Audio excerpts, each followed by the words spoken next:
Okay, welcome back, family. Hi, YouTube people. Oh, I'm Hi, trying to find sis. the train. Hi. Hi, how are you? We're great. Are we? We're all Oh, great. well, Yeah, okay, so today's lesson, we really are great. Did you know that we're all great all the time? and perfect. Mm-hmm. And we're perfect. Yeah. And yeah, yeah. And we're completely taken care of all Mm. the time, right? It's true. It's only when we uh, fall for the temptation to believe that we are the ego, we are the body, that we can, you know, like fall off the rails, so to speak, and feel as if we're not in alignment. Yeah. Yeah. Yeah.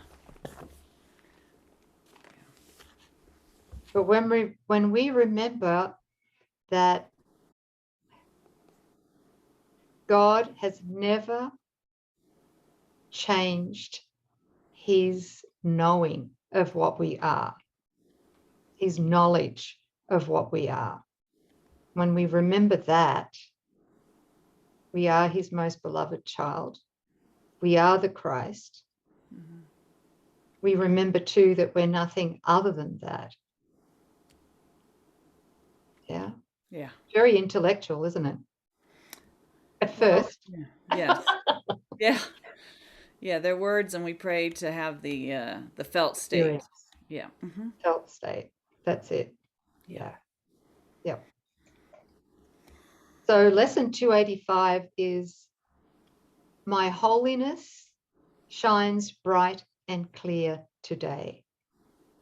My holiness shines bright and clear today. Just to clarify, Jesus explained to me, and I know I've said this before and I need to repeat it, is my holiness really is my awareness of my changeless innocence, my awareness and my acceptance of my changeless innocence. As I breathe into that, as I let that breathe me, I can release all tension, all I can release all temptation to believe that I'm not holy, right? So my holiness shines bright and clear today. Today I wake with joy. I'm going to say that again. Are you laughing, sis? I am. Go ahead. Today I wake with joy, expecting but the happy things of God to come to me. I ask but them to come. I'd like to say, I ask only them to come and realize my invitation will be answered by the thoughts to which they, the happy things of God, have been sent by me. Mm. In other words, by the holy self, by our holy self. Would you interpret that as that too, sis? Absolutely. Yeah. Yeah. Mm-hmm. And I will ask for only joyous things the instant, and this is the condition, obviously, the Mm-hmm. instant I accept my holiness. That's the instant that I accept my changeless innocence. Yeah. So we actually accept and receive our innocence as the peace of God. Because when we accept our changeless innocence, not just intellectually, but experientially, the result of that has to be the peace of God. It can't be anything else, right? And it's in the peace of God that all guidance from Him comes. I'll keep reading. For what would be the use of pain to me? What purpose would my suffering fulfill? And how would grief and loss avail me if insanity departs from me today and I accept my holiness instead? Great question. Why would I need grief? Why would I need pain? Why would I need conflict? Why would I need to feel unworthy? Right? These are all defenses against the Christ I am. Second paragraph. Father, my holiness is yours. Let me rejoice in it, and through forgiveness be restored to sanity. Your Son is still as you created him. My holiness is part of me and also part of you. And what can alter holiness itself?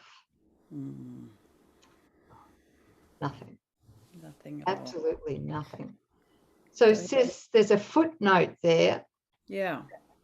On the COA edition of the course. Can you share that with us? Sure. So it's footnote 97 here, and it says, the sequence here seems to be that when I accept my holiness, I will ask for only the happy things of God to come to me. And then I will wake in the morning expecting a day filled with only them.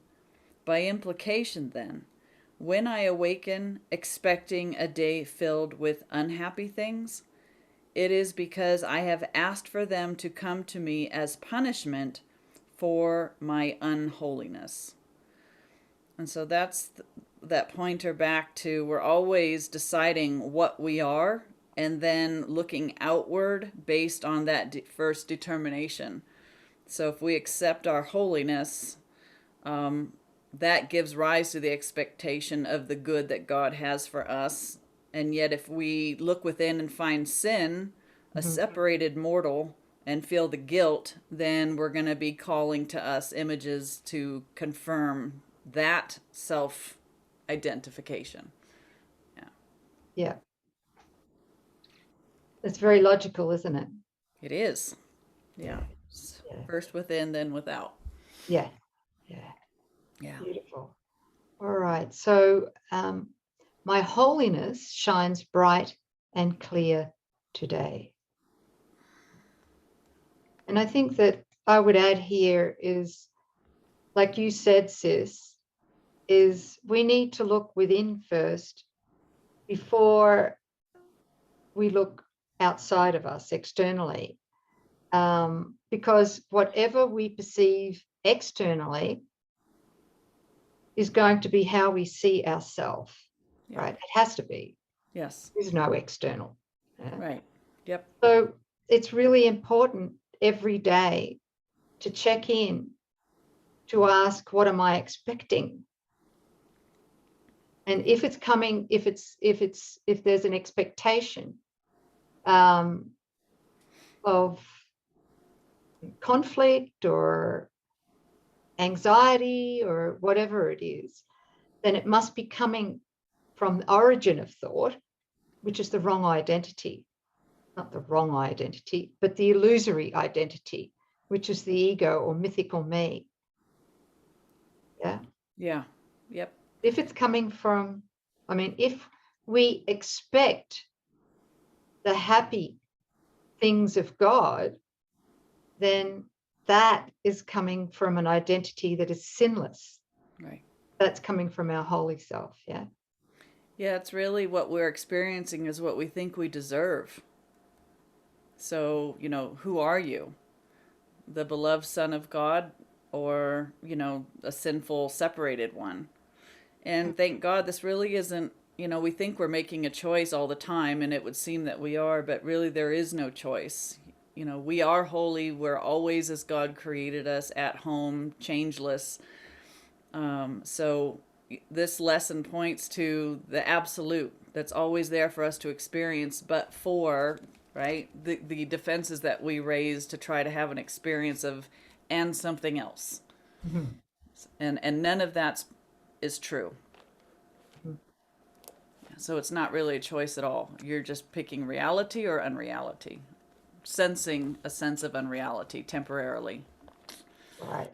Mm-hmm. And, I mean, we've talked about this before, Hmm. coming to the place of being able to determine where our thought originates, whether it's coming from mythical me or whether it's coming from the holy self.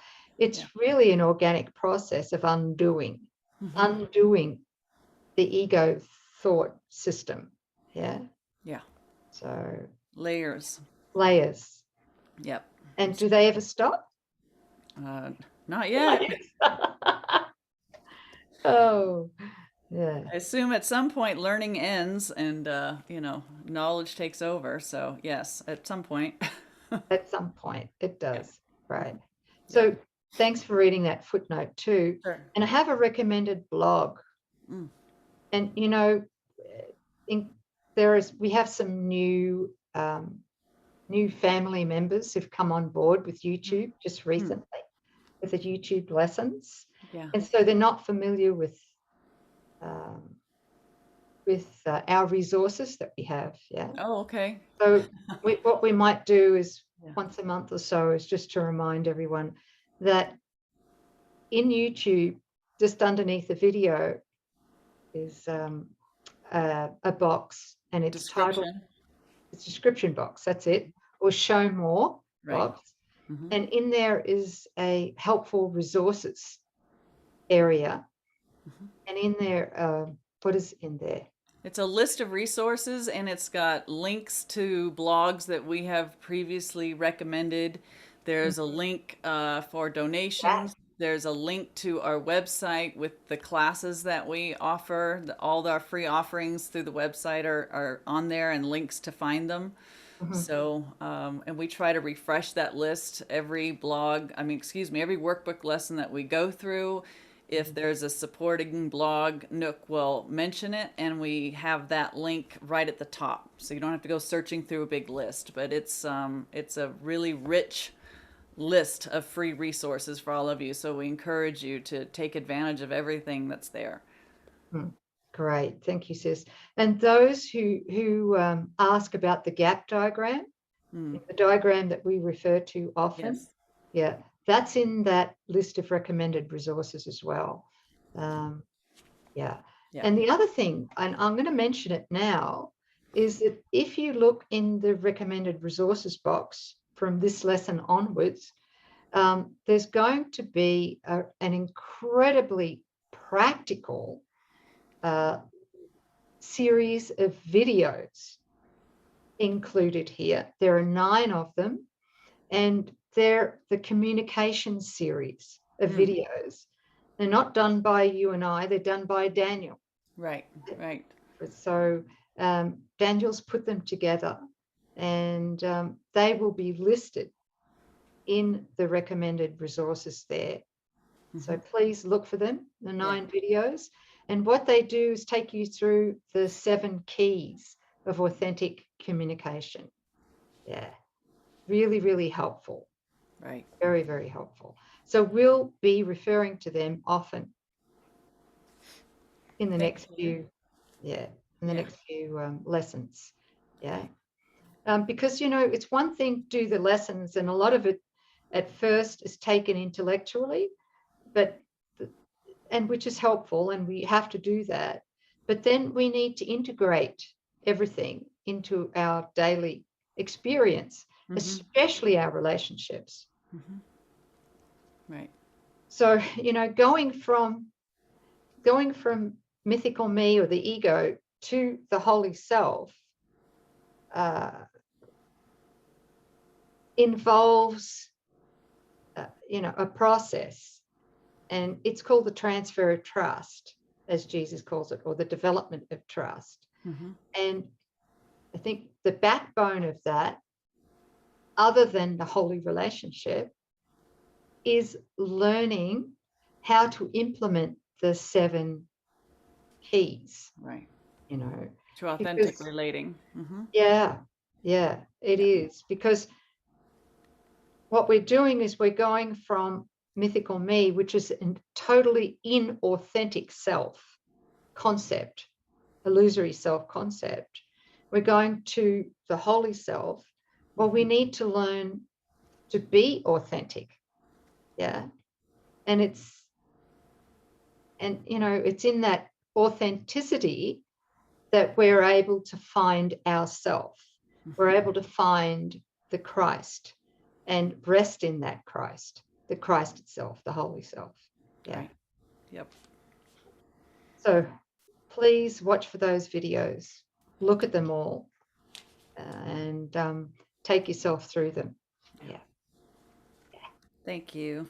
Okay. And the recommended blog. Oh, yeah. Oh dear.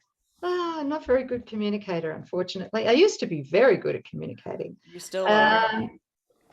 Recommended blog for today, very powerful blog. It's called Defeating Guilt and Unworthiness Once and for All. And that link is going to be directly under this video. Yeah. That's Okay. one we could all use. Absolutely. Yeah. Yeah. Yeah. Thank you, sis. Thank you. Good. Well, thank you for joining us, beautiful family. And thank you, sis. Thank you, everybody. We'll see you next time.